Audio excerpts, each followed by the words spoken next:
నమస్తే, welcome to think Andhra. నేను మీ ప్రియాంకారావు.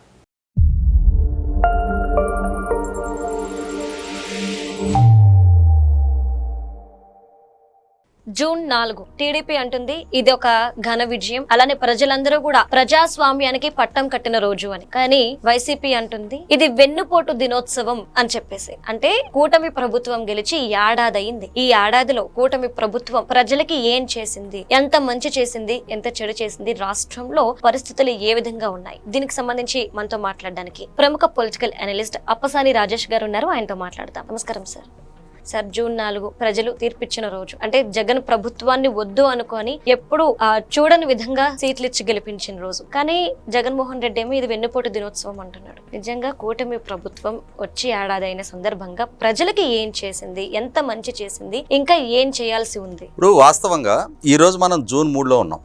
గత సంవత్సరం జూన్ 3 నాటి ఎమోషన్స్ ఒకసారి గుర్తు చేసుకోవాలి. ఎందుకంటే 2019 మే 30 రాష్ట్ర ముఖ్యమంత్రిగా జగన్మోహన్ రెడ్డి గారు పదవి బాధ్యతలు చేపట్టిన తర్వాత ఆయన అనుసరించిన విధానాలు, ఆయన ఎంచుకున్న పాలనా తీరు, మొదటి అడుగు నుంచి సహజంగా ఒక కొత్త పెళ్లి కూతురు ఒక ఇంట్లోకి అడుగు పెడుతుంది అని అంటే ఏమంటారు, కాపురం చేసే తీరు కాళ్ళగోళ్ళ నాడే తెలుసుద్ది అంటారు. అలాగే అంటే ఏమవుద్ది, ఆ కాలి గోళ్ళు ఎలా పెంచుకున్నావు అనే దాన్ని బట్టి నీ లైఫ్ స్టైల్ డిసైడ్ అవుద్ది అని చెప్పని. జగన్మోహన్ రెడ్డి గారి పాలన తొలి అడుగులు, ఆయన ముఖ్యమంత్రిగా పదవి బాధ్యతలు చేపట్టగానే చాలా ఆర్భాటపు ప్రసంగం చేశాడు. ఈ రాష్ట్రానికి రాబోయే 3 దశాబ్దాలు నేనే ముఖ్యమంత్రిగా కొనసాగుతాను. నా తరువాత ఇప్పుడు ఎలా అయితే మా నాన్నగారి ఫోటోలు మీ ఇళ్లలో చిరస్మరణీయంగా జ్ఞాపకంగా ఉంచుకున్నారో అలాగే మీ అందరి ఇళ్లలో నా ఫోటోలు ఉండిపోతాయి అని చెప్పుకున్నాడు. విద్యుత్ ఛార్జీలు మొత్తాన్ని తగ్గించేస్తా అని ఇలా చేతులు ఇలా విసురుతూ చెప్పాడు. నిజమేనేమో అనుకున్నారు. కులాలకు అతీతంగా, ప్రాంతాలకు అతీతంగా, రాజకీయాలకు అతీతంగా నేను లబ్ధి చేకూరుస్తా అన్నాడు. నిజమేనేమో అనుకున్నారు. కానీ ఒక్కసారి ఆయన మ్యాన్ ఇన్ యాక్షన్ అంటారు కదా, ఈ ప్రమాణ స్వీకారం, ఈ ప్రసంగాలు పూర్తి అయిపోయిన తర్వాత ముఖ్యమంత్రిగా ఆయన విధులు ప్రారంభించిన సంకేతంగా రాష్ట్ర వ్యాప్తంగా ఉన్న ఉన్నతాధికారులతో ఒక సమావేశం ఏర్పాటు చేశాడు. ఒక ప్రభుత్వ ప్రాంగణంలో, దాని పేరు ప్రజావేదిక. ఆ సమావేశం ముగింపు సందర్భంగా రేపు ఈ వేదికను కూల్చేయండి అన్నాడు. కోట్ల రూపాయల డబ్బు పెట్టి, ప్రజల డబ్బు పెట్టి కట్టిన ప్రాంగణం అది, దాన్ని కూల్చేసేమన్నాడు. దానితో ఆయన పాలన మొదలైంది. సహజంగా ఓ శంకుస్థాపనతోటో, ఒక మంచి పథకంతోటో, పథకాన్ని గురించి ప్రకటనతోటో, ఒక ఉద్యోగ నియామక ప్రకటనో, ఒక పెన్షన్ పెంపు లాంటిదో, ఒక సంక్షేమ పథకాన్ని ప్రకటించటమో, పలానా ప్రాజెక్టు గ్రౌండింగ్ అవుతుందనే ఒక ప్రకటనో, దేంతోటైనా సరే ఒక శుభకరమైన ప్రకటనతోటి పాలన మొదలవుద్దని ఆశిస్తారు. కానీ ఈయన పాలన కూల్చివేత్త మొదలైంది. ఆనాటి నుంచి మొదలుపెట్టి పవర్ పర్చేసింగ్ అగ్రిమెంట్ల రద్దు, రాజధాని పనుల రద్దు, పోలవరం ప్రాజెక్టు పనుల రద్దు, నవైగా కేటాయించిన మచిలీపట్నం పోర్టు టెండర్ రద్దు, వెలుగొండ ప్రాజెక్టు టెండర్ రద్దు, ఇసుక పాలసీ రద్దు, అన్నా క్యాంటీన్లు రద్దు, ఈ రద్దుల పరంపరతో ఆయన పాలన మొదలైంది. ఆనాటి నుంచి మొదలైంది ప్రజలకి క్షణక్షణం భయం. ఇక ప్రజలలో కూడా ఏమి చేయలేని నిస్సహాయ స్థితి. 5 సంవత్సరాల కోసం ఎన్నుకున్నారు.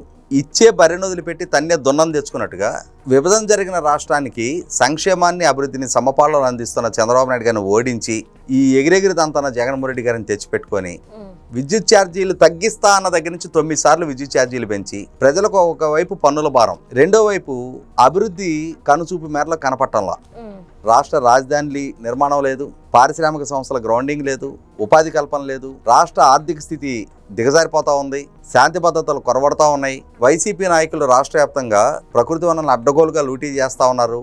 వీటికి తోడు ల్యాండ్ టైటిలింగ్ యాక్ట్ అనే ఒక పెనుభూతాన్ని తీసుకొచ్చి ఆ పెనుభూతంతో ప్రజల వ్యక్తిగత ఆస్తులకు కూడా భద్రత లేని పరిస్థితి కల్పిస్తూ ఉన్నారు. ఇటువంటి స్థితిలో ఎప్పుడు ఈ తల మీద కుంపటిలాగా ఉన్న ఈ ప్రభుత్వ భారాన్ని దింపుకోవాలా అని చెప్పని ప్రజలు ఎదురు చూస్తూ ఉన్నారు.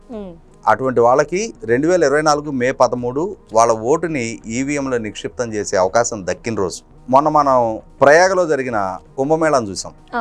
కోట్లాది మంది ప్రజలు 300-350 కిలోమీటర్ల పాటు ట్రాఫిక్ జాములు అయ్యి ఆ కుంభమేళాకి ఎలా వెళ్ళి అక్కడ లేకపోతే మాత్రం ఆ ప్రయాగ క్షేత్రంలో స్నానం ఆచరించి వచ్చారో, అలాగే మన ఓటు వినియోగించుకోవాలి, ఈ ప్రభుత్వాన్ని గద్దె దింపాలి అనే లక్ష్యంతో లక్షలాదిగా ప్రజలు ఎక్కడ నివాసం ఉంటుంటే అక్కడి నుంచి పిల్లాజల్లతోటి తరలిల్లి రోడ్లు మొత్తం ట్రాఫిక్ జాములు అవ్వకుండా ఆంధ్ర ప్రాంతానికి చేరి వాళ్ళ ఓటు హక్కు వినియోగించుకొని ఆ ఓటు నిక్షిప్తం చేసిన రోజు. మా ఓటాలకి 2024 ఎన్నికల్లో ఏం జరగబోతుంది అనేది నేనైతే 2 సంవత్సరాల ముందు నుంచి చెప్తున్నా. 1994 నాటి ఫలితాలు రిపీట్ అవుతాయి. ఏం జరిగింది 1994లో? 1989 నుంచి 94 దాకా కాంగ్రెస్ ప్రభుత్వం కొనసాగింది. 94లో ఎన్టీ రామారావు గారు కమ్యూనిస్ట్ పార్టీలు కలిపి మిత్రపక్షాలుగా పోటీ చేసినాయి. తెలుగుదేశం పార్టీ మిత్రపక్షాలుగా పోటీ చేసిన కమ్యూనిస్టులకు 35 సీట్లు వచ్చినాయి. ఉమ్మడి రాష్ట్రం 294 స్థానాలు అసెంబ్లీలో. అప్పటి వరకు అధికారం చెలాయించిన కాంగ్రెస్ పార్టీకి తెలుగుదేశం మిత్రపక్షాలకు వచ్చిన 35 స్థానాల కన్నా తక్కువగా 26 స్థానాలకి పరిమితమైంది. అసెంబ్లీలో ప్రతిపక్ష హోదా దక్కాలంటే 30 సీట్లు రావాలి. ప్రతిపక్ష హోదా కూడా కాంగ్రెస్ పార్టీకి దక్కల. నేను ఇదే మాట 2 సంవత్సరాల ముందు నుంచి చెప్తుండేవాడిని. 2024లో 1994 నాటి ఫలితాలు రిపీట్ అవుతాయి. 1989లో ఎన్టీ రామారావు గారిని ఓడించడం కోసం కాంగ్రెస్ పార్టీ కులాల చిచ్చు, ప్రాంతాల చిచ్చు రేపింది. జగన్మోహన్ రెడ్డి కూడా 1989 నాటి స్ట్రాటజీ ప్రయోగించి 2019లో కులాల విద్వేషాలు రగిల్చి, ప్రాంతీయ విద్వేషాలు, కుల విద్వేషాలు రగిల్చి మళ్ళీ చంద్రబాబు నాయుడు గారిని ఓడించాడు. 30 సంవత్సరాల తర్వాత నాడు కాంగ్రెస్ వాడిన స్ట్రాటజీయే జగన్మోహన్ రెడ్డికి ఎన్నికల్లో ఫలితాన్ని ఇచ్చింది. 5 సంవత్సరాల కాంగ్రెస్ పాలన చూసిన ప్రజలు 1994లో ఏ ఫలితాలు ఇచ్చారో 2024లో కూడా మళ్ళీ 30 ఏళ్లకి అదే ఫలితాలు రిపీట్ అవుతాయి. ఇప్పుడు అధికారంలో ఉన్న వైసీపీకి ప్రతిపక్ష హోదా కూడా దక్కదు. తెలుగుదేశం మిత్రపక్షాలకు వచ్చిన స్థాయి సీట్లు కూడా రావు అని చెప్పేవాడిని. అదే రిపీట్ అయింది. ఎందుకంటే మాకు ఈ జూన్ 3 కోట్ల మంది ప్రజల్లాగానే మాకు కూడా ఒక ఉద్విగ్నత. 10 రోజుల ముందే టీవీ ఛానల్స్ అన్ని స్లాట్లు కన్ఫర్మ్ చేసేసుకున్నాయి. జూన్ 4 ఉదయం నుంచి ప్రతి 2 గంటలకు ఒక్కో ఛానల్లో మేము కూడా ఎంగేజ్ అయిపోయాం. ప్రజలు ఎంత ఉత్సుకతోటి ఆ ఫలితాల కోసం ఎదురు చూస్తున్నారో మేము కూడా అలాగే ఎదురు చూస్తూ ఉన్నాం. కాకపోతే మాకున్న అనుభవంతో ఏం జరగనుంది అనేది మాకు ఒక స్పష్టత ఉంది. రకరకాల ఎగ్జిట్ పోల్స్ సంస్థలు వాళ్ళ ఫలితాలు వెల్లడి చేస్తూ ఉన్నాయి. కానీ నిత్యం ప్రజలతో మమేకమవుతూ ఉంటాం, రాజకీయ పరిస్థితులు, పరిణామాలను గమనిస్తూ ఉంటాం. ఏం జరగనుంది అనేది ఒక స్పష్టత ఉంది.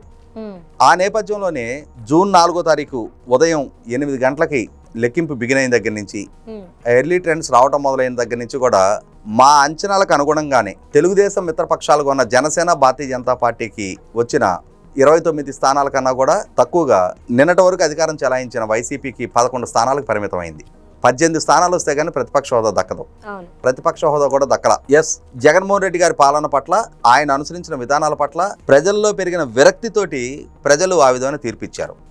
మరి జగన్మోహన్ రెడ్డి గారిని అంతగా శిక్షించిన ప్రజలు 175 స్థానాలు ఉన్న సభలో 164 స్థానాలు చంద్రబాబు నాయుడు గారు కట్టబెట్టారుగా. మరి చంద్రబాబు నాయుడు గారి పాలన అప్ టు మార్క్ ఉందా? ప్రజల అంచనాలకి, ఆశలకి, ఆకాంక్షలకు అనుగుణంగా చంద్రబాబు నాయుడు గారి పరిపాలన నడుస్తుందా? ఈ సంవత్సర కాలంలో ఇంతటి ఘన విజయం దక్కించిన ప్రజలకి ఇన్ రిటర్న్ చంద్రబాబు నాయుడు గారు ఏం అందిస్తున్నారు? ఎన్నికలకు ముందు చేసిన వాగ్దానాలు, పాలకుడుగా ప్రజల అంచనాలకు అనుగుణంగా అభివృద్ధి, మరి సమపాలనలో సమన్వయం చేసుకుంటూ కొనసాగించగలడనే నమ్మకంతో కదా ప్రజలు ఇంతటి ఘన విజయం దక్కించింది. మరి ఆ దిశగా అడుగులు పడుతున్నాయా? ఎన్నికలకు ముందు సూపర్ 6 పేరిట కొన్ని వాగ్దానాలు చేశారు. అదే సందర్భంలో 20 లక్షల ఉద్యోగ కల్పన చేస్తామని చేసిన అతి పెద్ద వాగ్దానం. ఎందుకంటే 20 లక్షల ఉద్యోగ కల్పన జరగాలి అని అంటే 30 లక్షల కోట్ల కనీస మాత్రం పెట్టుబడులు రప్పించాలి.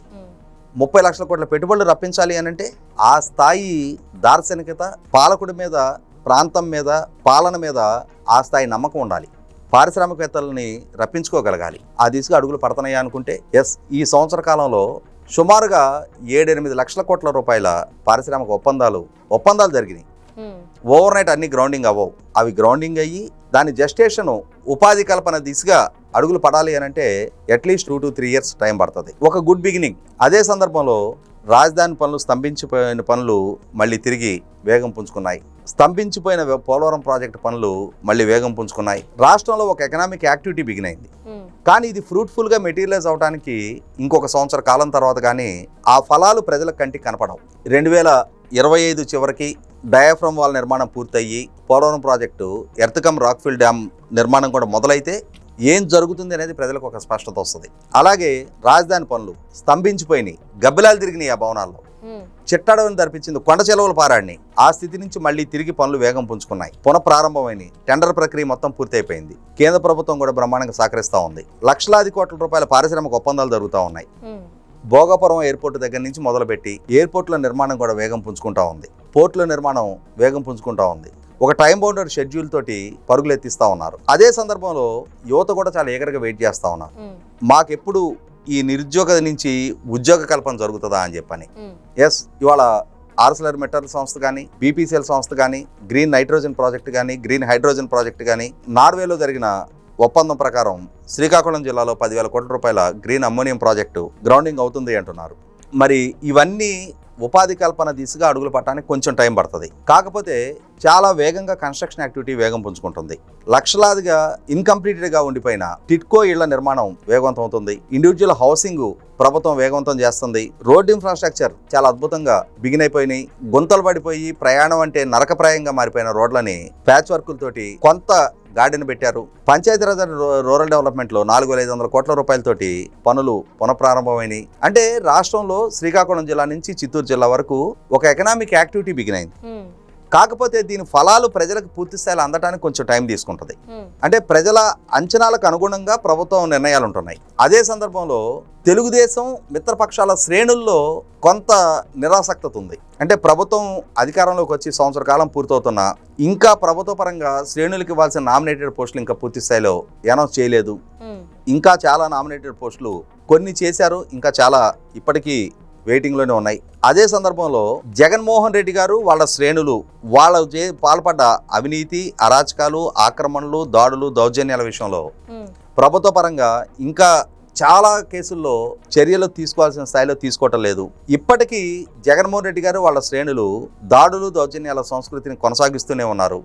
వాళ్ళని కట్టడి చేసే విషయంలో ప్రభుత్వ పరంగా కొంత ఫెయిల్యూర్ కనిపిస్తూ ఉంది అని. అదే సందర్భంలో రెవెన్యూ డిపార్ట్మెంట్ పరంగా కొన్ని లక్షల ఫిర్యాదులు ప్రభుత్వానికి అందాయి. రెవెన్యూ సదస్సులు పెట్టారు, అవి ఇంకా ఇప్పటికి అన్రిజాల్వ్డ్ గానే ఉండిపోయినాయి. వాటిని పరిష్కరించాలి అని చెప్పని ప్రజలు కోరుకుంటా ఉన్నారు. ప్రభుత్వోద్యోగులకి వాళ్ళ పిఆర్సీ ఇంప్లిమెంటేషన్ ఎప్పుడా అని ఎదురు చూస్తూ ఉన్నారు. డిఏ ఏరియర్స్ ఎప్పుడు జమ అవుతాయని ఎదురు చూస్తూ ఉన్నారు. ఇవన్నీ కూడా తప్పనిసరిగా రిజాల్వ్ చేయాల్సిన ఇష్యూస్. మెగా డిఎస్సి ప్రకటన జరిగింది, పెన్షన్ పెంపు జరిగింది, ఉచిత గ్యాస్ సిలిండర్లు అందుతూ ఉన్నాయి, అన్నా క్యాంటీన్లు అందుబాటులోకి వచ్చాయి, ఉచితంగా ఇసుక అందిస్తూ ఉన్నారు, కన్స్ట్రక్షన్ యాక్టివిటీ వేగవంతంగా జరుగుతూ ఉంది. ఈ నెలలోనే తల్లికి వందనం అలాగే అన్నదాత సుఖీభవ పథకాలు ఇంప్లిమెంట్ చేయబోతున్నారు. ఆగస్టు నుంచి మహిళలకి ఉచిత బస్సు పథకం అందుబాటులోకి వస్తుంది. ఇంకా మహిళలకి ఇస్తానన్న 1,500 రూపాయల పథకం అలాగే నిరుద్యోగ భృతి ఇవి ఇంకా పెండింగే ఉంటాయి. ఒక్కొక్కటిగా టైం బౌండెడ్గా అంటే తాము వాగ్దానం చేసిన సంక్షేమాన్ని అందుబాటులోకి తీసుకొస్తా ఉన్నారు. కానీ ఓవరాల్గా గత జగన్మోహన్ రెడ్డి గారి ప్రభుత్వం నాటి సఫకేషన్ ప్రజలు ఫీల్ అవ్వటాయి. ఇవాళ భావ ప్రకటన స్వేచ్ఛ కోల్పోయామన్న స్థాయి నుంచి ఇవాళ స్వేచ్ఛగా మనగలుగుతున్నాము, స్వతంత్రించి మన బతుకు మనం బతకగలుగుతున్నాము, మన ఆస్తులకు భద్రత దక్కింది, మన మహిళలకు భద్రత దక్కిందని ఫీల్ అవుతా ఉన్నారు. కొంత సోషల్ మీడియాలో అంటే ఒకనాటి పొల్యూటెడ్ వాతావరణం నుంచి సోషల్ మీడియా కొంత చాలా వరకు ప్రక్షాళన జరిగింది. సోషల్ మీడియాలోకి వెళ్తే రాజకీయ పరంగా పచ్చి బూతుల స్థితి నుంచి ఇవాళ చాలా వరకు ప్రక్షాళన జరిగింది. చట్టపరంగా కొంత అంటే ఆ కేసుల భయం కొంత వెంటాడుతూ ఉంది. ఇటువంటి సందర్భంలో ప్రజల ఆకాంక్షలకు అనుగుణంగా ఈ సంవత్సర కాలం అడుగులు చూస్తే ఆర్థికంగా ఉన్న కొంత సఫకేషన్ దృష్ట్యా అంటే రాష్ట్రానికి ఉన్న ఆర్థికంగా ఉన్న లిమిటేషన్స్ దృష్ట్యా తాము చేసిన ప్రతి వాగ్దానాన్ని నెరవేర్చుకోవాలనే ఈగర్నెస్ ఉన్నా కూడా లిమిటెడ్ రిసోర్సెస్ దృష్ట్యా ప్రభుత్వానికి కొంత ఇబ్బందికరమైన పరిస్థితి ఉంది. ఆ దృష్ట్యానే కొంత ప్రతిపక్షం వైపు నుంచి విమర్శలు ఎక్కువ పడుతున్నా కూడా కొంత నియంత్రితంగానే ఆ పథకాలు ఒక్కొక్కటిగా అమలు చేయగలుగుతున్నారు. ఏదేమైనా సరే ప్రజలకు కూడా ఒక స్పష్టత ఉంది ఆర్థిక స్థితిగతుల గురించి. కాబట్టి ఓవర్ నైట్ అన్నీ జరిగిపోవాలని చెప్పని కోరుకోవటంలా రాబోయే ఇంకొక 2 సంవత్సరాల నాటికి సంక్షేమాన్ని అభివృద్ధిని సమపాళ్లలో సమన్వయం చేసుకుంటూ ప్రజల ఆకాంక్షలకు అనుగుణంగా పూర్తి స్థాయి పరిపాలన కొనసాగటానికి మార్గం సుగమవుతున్నట్టుగానే భావించాలి. కాబట్టి ఏంటంటే గత సంవత్సరం జూన్ 4తో పోల్చి చూసుకున్నప్పుడు ఈ సంవత్సరం జూన్ 4కు వచ్చేటప్పటికి రాష్ట్రంలో అభివృద్ధి సంక్షేమాన్ని సమపాళ్లలో కొనసాగిస్తూ జగన్మోహన్ రెడ్డి గారి పాలనా హయాంలో ఆయన సంక్షేమానికి ఇచ్చిన ప్రాధాన్యత అభివృద్ధి దిశగా అడుగులు వేయల. ఇవాళ దాని పర్యవసానం రాష్ట్రం లక్షల కోట్ల అప్పుల్లో కూరుకుపోయింది. ఇవాళ అభివృద్ధిని సంక్షేమాన్ని సమన్వయం చేసుకుంటూ ఎన్డీఏ కూటమి ప్రభుత్వం కొనసాగుతున్న నేపథ్యంలో 100% ప్రజలు ఏ నమ్మకంతో అయితే అంతటి విజయం దక్కించారో ఆ నమ్మకాన్ని నిలబెట్టుకునే దిశగానే అడుగులు పడుతున్నట్టుగా మనం అర్థం చేసుకోవచ్చు. అంటే మీరేమో టీడీపీ గురించి ఇంత చెప్పారు, అదే కూటమి గురించి, కానీ జగన్మోహన్ రెడ్డి గారు ఇది వెన్నుపోటు దినోత్సవం అంటున్నారు కదా, మరి ఎందుకు అంటున్నారు ఆయన? అంటే ఇక్కడ గమనించుకుంటే జగన్మోహన్ రెడ్డి గారు ఏంటంటే నేను ఇందాకే ప్రస్తావించినట్టుగా ఇప్పుడు ఈ నెలలో కొన్ని సంక్షేమ పథకాలు విడుదల చేయడానికి షెడ్యూల్ అయి ఉన్నాయి. కానీ ఆయన ప్రజలకు వెన్నుపోటు పొడిచారు అంటున్నాడు. అయితే ఇక్కడ గమనించుకోవాల్సింది ఏంటి అంటే ప్రజలు తీర్పిచ్చిన రోజున వెన్నుపోటు దినంగా మాట్లాడటం అనేది జనరల్గా ఏ రాజకీయ పక్షం అయినా సరే పీపుల్స్ రిప్రజెంటేషన్ యాక్ట్ ద్వారా ప్రజలకు ప్రాతినిధ్యం వహిస్తే ఎన్నికల సంఘం దగ్గర రిజిస్టర్ అయి ఉంటాయి. రాజ్యాంగబద్ధంగా ఎన్నికల సంఘం నిర్వహించే ఎన్నికల్లో పాల్గొని ఆ ప్రజల తీర్పు కోసం ప్రాధేయపడి వేడుకుంటూ మాకు ఒక అవకాశం ఇవ్వండి అని చెప్పని ప్రజలను వేడుకొని ప్రజలిచ్చిన తీర్పు ద్వారా అధికారం దక్కించుకున్న జగన్మోహన్ రెడ్డి గారు ఇవాళ అదే ప్రజలిచ్చిన తీర్పు ద్వారా అధికారాన్ని కోల్పోయి అధికారం దక్కించుకున్న రోజు సంతోషపడి ఇవాళ ప్రజల అధికారాన్ని దూరం చేశారు అని చెప్పని దాన్ని వెనుపోటు దినంగా పరిగణించడం ప్రకటించడం అనేది రాజకీయంగా ఆయన దిగజారుడుతనానికి నిదర్శనం అది. Okay, right. Thank you so much sir.